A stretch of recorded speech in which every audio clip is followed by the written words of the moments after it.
வணக்கம். இன்னைக்கு நம்ம என்ன பார்க்க போறோம்னா, அத்துக்கல்லுனா என்ன, வேலிக்கல்லுனா என்ன, இது ரெண்டுக்கும் என்ன வித்தியாசம், இதை எப்படி கண்டுபிடிக்கிறது, இதனால என்ன பயன்பாடுன்னு இன்னைக்கு பார்க்கலாம். முட்டுக்கல்லுங்கிறது நம்மளுடைய நிலத்துக்கும் பக்கத்துல இருக்கிற நிலத்துக்கும் இடைப்பட்ட போடுற சென்ற கல்.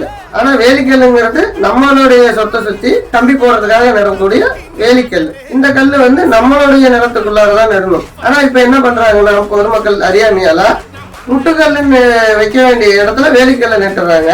இப்ப பக்கத்து நிலத்துக்காரரு வேலிக்கல்ல எனக்கு பாதி இருக்குது, அதுதான் முட்டுக்கல்லுன்னு சொல்றப்ப ரெண்டு நிலத்துக்கும் பிரச்சனை வருது. இதுக்கு நாம தவிர்க்கணும்னா என்ன பண்ணா, முட்டுக்கல் 1.5 அடி கல்லு வாங்குறோம், 1 அடி உள்ள மண்ணுக்குள்ள பதிச்சு நடுறாங்கன்னா பக்கத்து நிலத்துக்காரர் கூப்பிட்டு இந்த கல்லுல உனக்கு பாதி எனக்கு பாதி அப்படிங்கறத சொல்லிட்டு அதுக்கும் பக்கத்திலேயே நம்ம வேலிக்கல்ல நடந்தோம். வேலிக்கல்ல நடுறப்ப நம்ம நிலத்துக்குள்ளாரதான் நாம நெட்டுக்கணும். இதுக்கு நான் சொன்ன அந்த வித்தியாசத்துல நெட்டுக்கிட்டப்ப நமக்கு பக்கத்து நிலத்துக்கு உண்டான நம்ம பிரச்சனை தீருது. முட்டுக்கல்லுங்கிறது நாளைக்கு அளக்கும் போது அது சர்வே கல்லா இருக்கும்.